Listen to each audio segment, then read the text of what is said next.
Sam C. Hey guys, we got story time with Ronnie. And today, we going around the world in 80 days. Part 4 for us, I believe. All right, what are we doing for today for a drive? Well, we going to go get emissions tested. And the big old Stomp test, as it were. All right, so this is just a little bit of my pre-trip inspection. I'll do all this, and I like to run the video camera around there, and it all kinds of things that does for you. It gets you.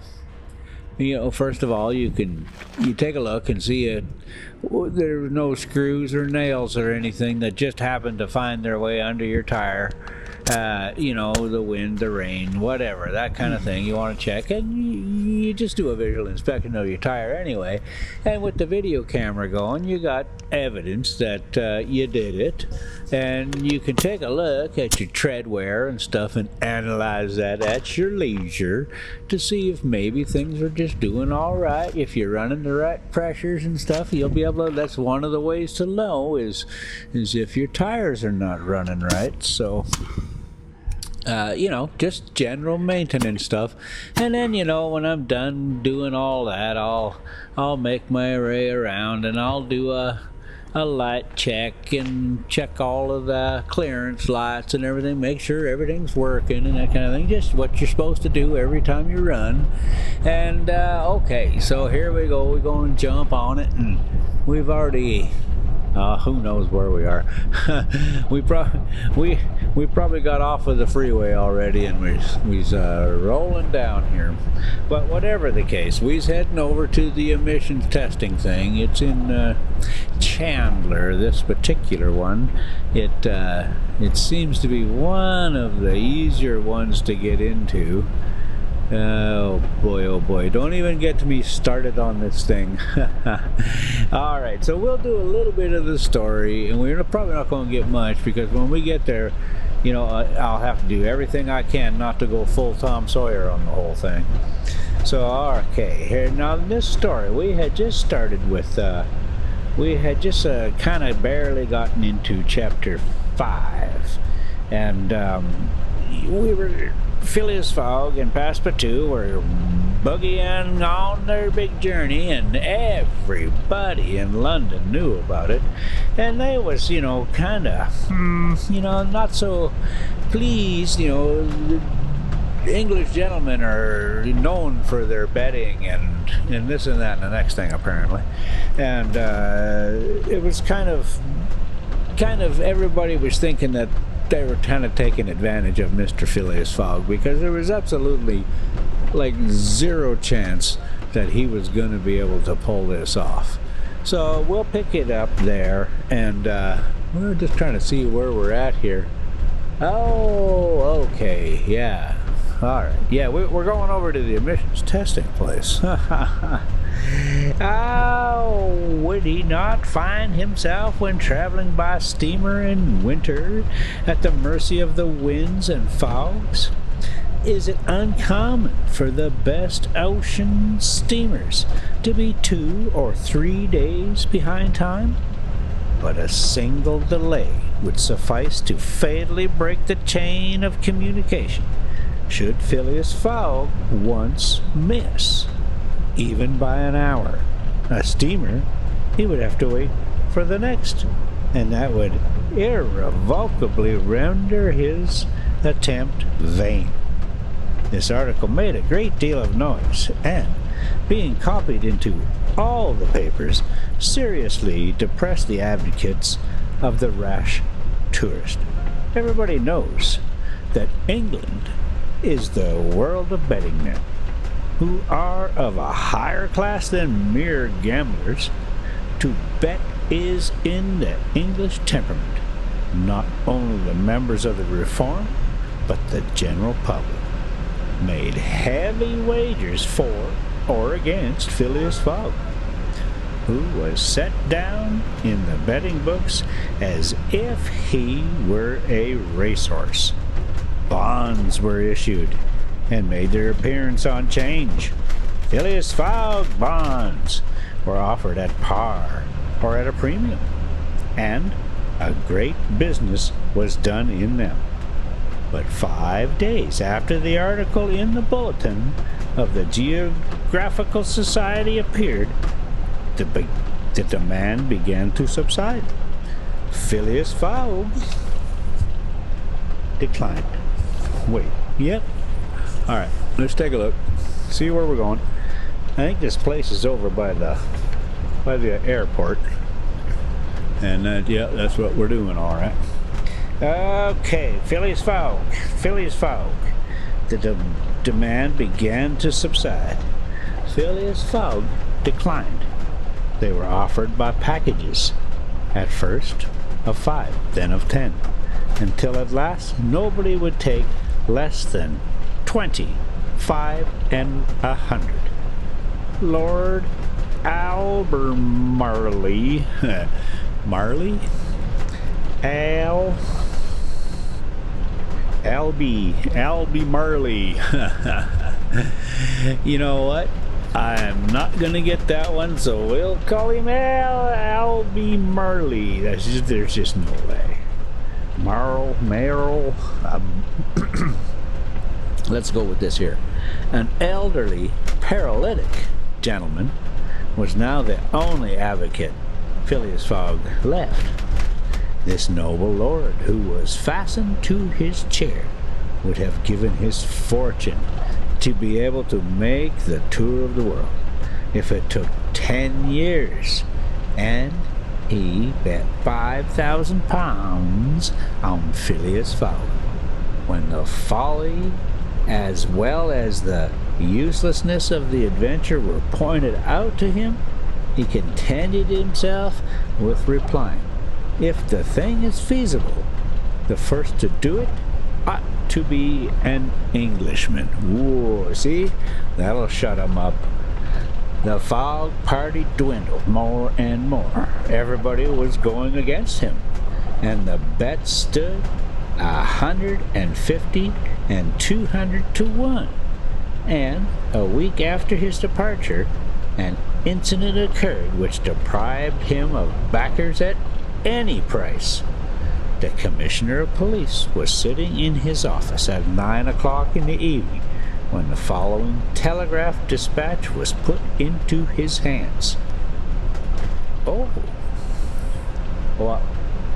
I'm supposed to read it. I can read it out. Yeah, I'll read it out.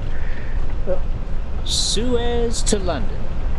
Rowan, Commissioner of Police, Scotland Yard. I've found the bank robber, Phileas Fogg.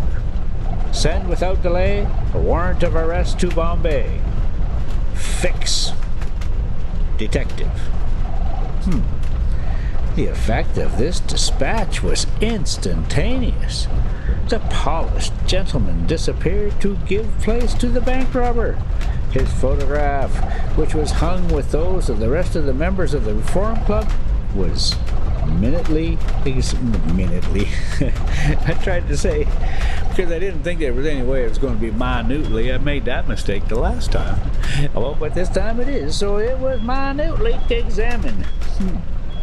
And it betrayed, feature by feature, the description of the robber which had been provided to the police. The mysterious habits of Phileas Fogg were recalled. His solitary ways, his sudden departure, and it seemed clear that, in undertaking a tour around the world on the pretext of a wager, he had no other end in view than to elude the detectives and throw them off his track.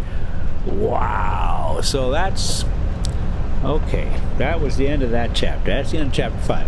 And I can see we's jumping on the freeway, so I wasn't anywhere near I thought where I was, so that's good. So now we got extra time. We got this freeway bit here. This I guess it's the 202, let me see. Let's call it let's call it 202, not Red Mountain. It's something else. It's something else. I can't remember how they do it here. Let's see, 202. There's the Red Mountain one, and I know that one.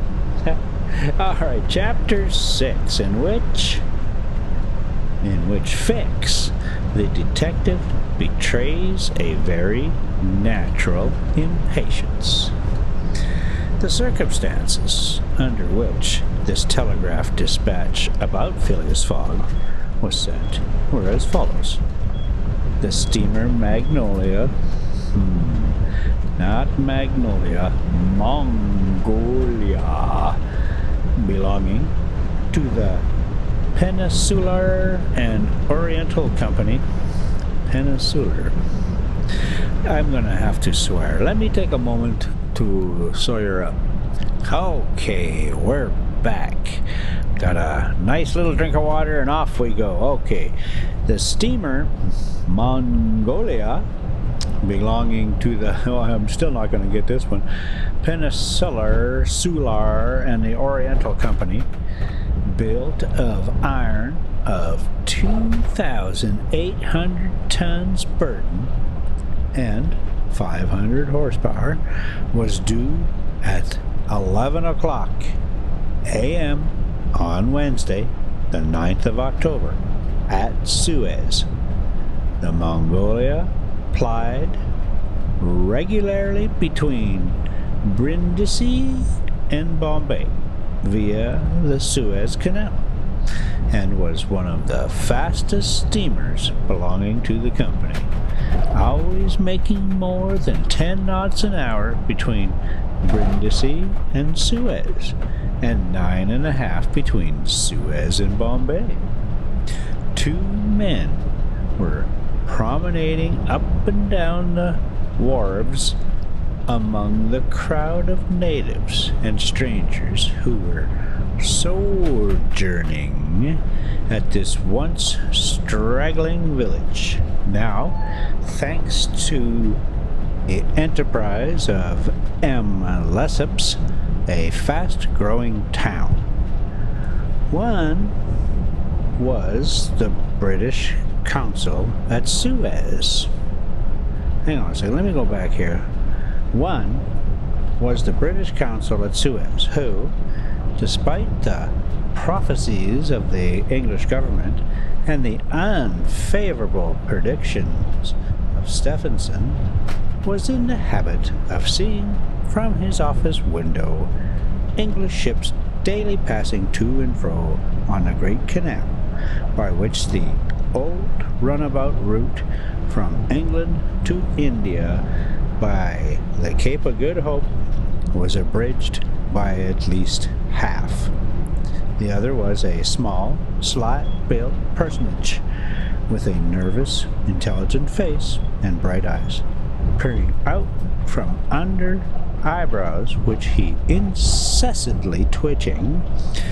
He was now manifesting unmistakable signs of impatience, nervously pacing up and down and unable to stand for a moment. This was Fix, one of the detectives who had been dispatched from England in search of the bank robber. It was his task to narrowly watch every passenger who arrived at Suez, and to follow up all who seemed to be suspicious characters, or bore a resemblance to the description of the criminal, which he had received 2 days before from the public headquarters at London. The detective was evidently inspired by the hope of attaining the splendid reward which would be the prize of success, and awaited with a feverish impatience easy to understand the arrival of the steamer Mongolia. "So, you say, Consul," asked he for the 20th time, "that this steamer is never behind time?" "No, Mr. Fix," replied the consul. "She was bespoken yesterday at port said, and the rest of the way is of no account to such a craft. I repeat that the Mongolia has been in advance of the time required by the company's regulations and gained the prize awarded for excess of speed. Does she come directly from Brindisi? Directly from Brindisi. She takes on the Indian mail there, and she left there Saturday at 5 p.m. Have patience, Mr. Fix. She will not be late. But really, I don't see how, from the description you have, you will be able to recognize your man, even if he is aboard the Mongolia. Let's just take a peek at this drive and see how we're doing. And I'll back out of this story a little bit when we finally get to that. Oh yeah, okay, we're getting closer now. Anyway, yeah, when we get up there, it starts to be a whole bit. The whole thing, the whole emissions thing is a whole bit. A man rather feels the presence of these fellows, counsel, than recognizes them. You must have a scent for them, and a scent is like a sixth sense, which combines hearing, seeing, and smelling. I've arrested more than one of these gentlemen in my time, and if my thief is on board, I'll answer for it. He'll not slip through my fingers. I hope so, Mr. Fix, for it was a heavy robbery. A magnificent robbery, Counsel. 55,000 pounds. We don't often have such windfalls. Burglars are getting to be so contemptible nowadays. A fellow gets hung for a handful of shillings. Mr. Fix, said the counsel, I like your way of talking, and I hope you'll succeed. But I fear you will find it far from easy. Don't you see? The description which you have there has a singular resemblance to an honest man. Counsel, remarked the detective dogmatically, great robbers always resemble honest folks. Fellows who have rascally faces have only one course to take, and that is to remain honest. Otherwise they would be arrested offhand. The artistic thing is to unmask honest countenances is no light task, I admit, but a real art. Mr. Fix evidently was not wanting in a tinge of self-conceit. Little by little, the scene on the quay became more animated. Sailors of various nations, merchants, shipbrokers, porters, fellas, busted to and fro, as if the steamer were immediately expected. The weather was clear and slightly chilly. The minarets of the town loomed above the houses in the pale rays of the sun. A jetty pier, some 2,000. All right, here we're turning into this emission thing. So right away, it's already too small, and you're almost tagging the curb there to get in here. All right, let me just put a mark on this thing so we can talk about some of this, because some of this is just, it's worth talking about. Okay, so here we go. I'm by myself, and here we go, rolling in here now. Now, this one's not bad, because I gotta stop, I gotta open the door, wait for the step to come out, get out, walk around, grab the ticket to make the arm go up, come back around, that kind of thing. And one of the other ones I was at, there was a pillar right on the right, so there was no way to actually open the door if you stopped where you were supposed to stop. So I had to stop back a ways, open the door, and it was, I think it was downtown Phoenix. And sure enough, there's homeless people hanging around. So you got to close the door again, and the thing closes because, yeah, they'll just jump right in there with you. All right, so here I got my ticket. Got to get back in the seat. You know the whole deal. Put it in gear, pop the air brake off, and and off we go. So then, that's we just had my aerobics workout there. That's something like a step climber there. So we come around the corner here, and all of these things just raise your stress level right up. So, but nothing exciting here, and we'll get back to the story for just a little bit, and then we'll find us a good spot to pause again, because I put the gauge view up while we're doing this stomp test thing, and just so you can see what it's all about. It's I don't know that we're going to have to do it anymore with the changes in the regulation, because all the stomp test does is make sure that you don't have a computer tune that would allow the RPM to go higher than what it's stamped on the engine, than what it's governed at. So now that we're not going to prosecute tuners anymore, I guess we'll see how long that lasts. Okay, here we go. A jetty pier. Okay, the minarets of the town loomed above the houses in pale rays of the sun. A jetty pier, some 2,000 yards long, extended into the roadstead. A number of fishing smacks and coasting boats, some retaining the fantastic fashion of ancient galleys, were discernible on the Red Sea. As he passed among the busy crowd, Fix, according to habit, scrutinized the passer-by with a keen, rapid glance. It was now 10:30. "The steamer doesn't come," he exclaimed at the port clock as the port clock struck. "She can't be far off now," returned his companion. "How long will she stop at Suez?" 4 hours, long enough to get her coal.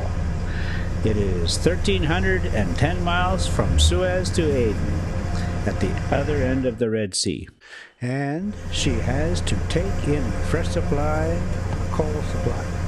And does she go from Suez directly to Bombay, without putting in anywhere? "Good," said Fix. "If the robber is on board, he will no doubt get off at Suez, so as to reach the Dutch or French colonies in Asia by some other way. He ought to know that he would not be safe an hour in India, which is English soil, unless," objected the consul, "he is exceptionally shrewd. And English criminal, is always better concealed in London than anywhere else." This observation furnished the detective food for thought, and meanwhile the consul went away to his office. Fix, left alone, was more impatient than ever, having a presentiment that the robber was on board the Mongolia. If he had indeed left London, intending to reach the New World, he would naturally take the route via India, which was less watched and more difficult to watch than that of the Atlantic. But Fix's reflections were soon interrupted by a succession of sharp whistles, which announced the arrival of the Mongolia. The porters, the fellas, rushed down the quay, and a dozen boats pushed off from the shore to go and meet the steamer. Soon her gigantic hull appeared, passing along between the banks, and 11 o'clock struck as she anchored in the road. She brought an unusual number of passengers, some of whom remained on deck to scan the picturesque panorama of the town, while the greater part disembarked in the boats and landed on the quay. Fix took up a position,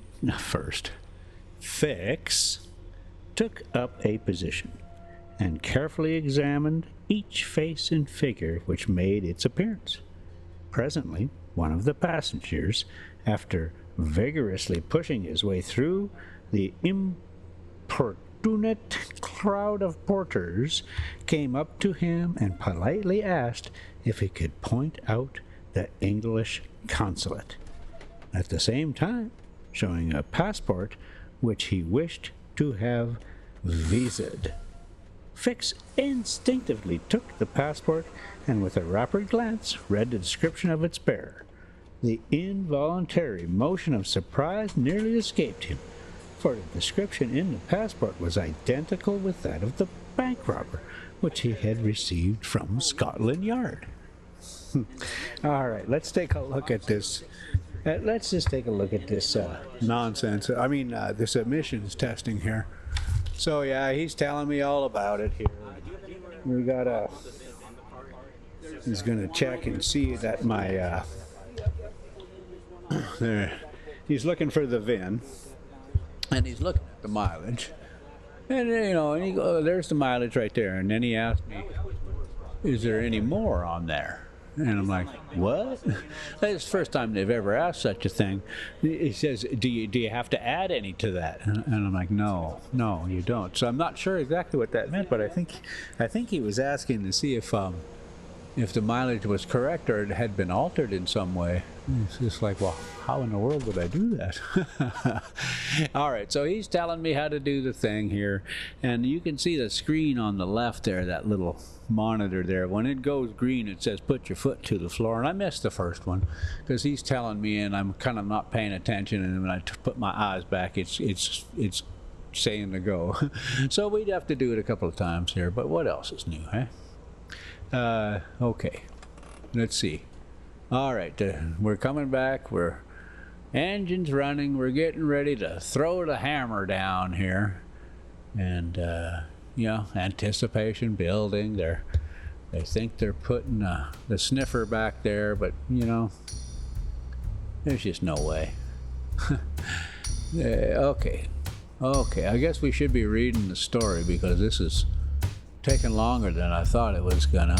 But then as soon as oh boy, it's getting exciting now. Oh yeah, I'm on the edge of my seat. Yeah. No, that ain't right. See, I think I missed that first one. So then he yells at me, hey, okay, now when it turns green, go ahead and stomp on it. Yeah, okay. Yeah. I didn't bother, you know. It's like, all right, yeah, we'll get it.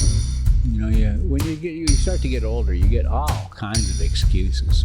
It's like, oh, I can't hear you. No, oh yeah. All right, come on, let's go with the big old stomp. 1 green alligator, 2 green alligator, 3. You're never supposed to have dead air. Dead air is bad news. Well, let's sing a little song. Going downtown, let's see what I get.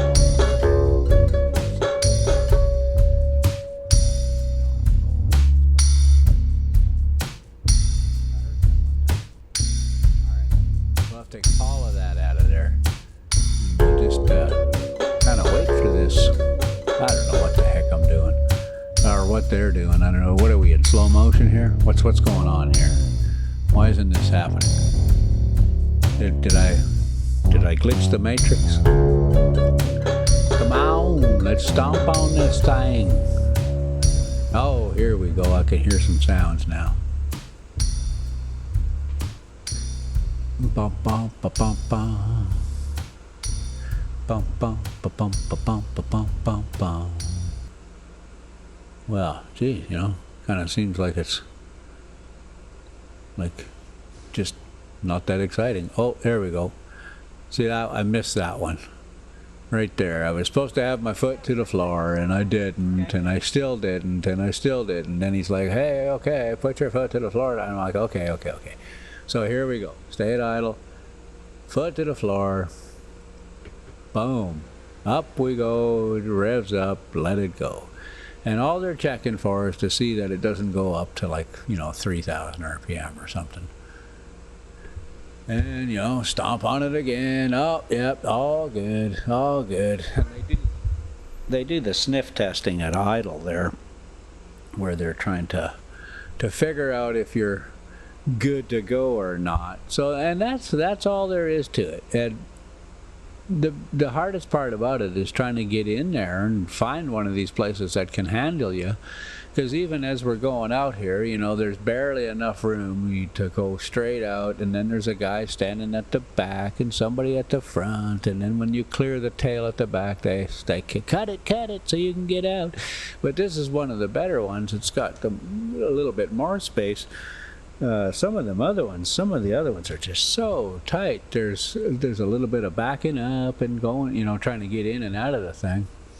All right, so I think we're pretty much done with the story for now.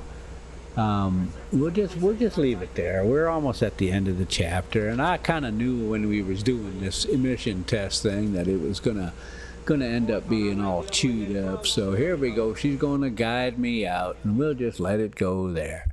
Sam, see. Thanks so much for coming, guys, and we'll just leave you with a minute of big old Rosie to get it right. You go, big girl.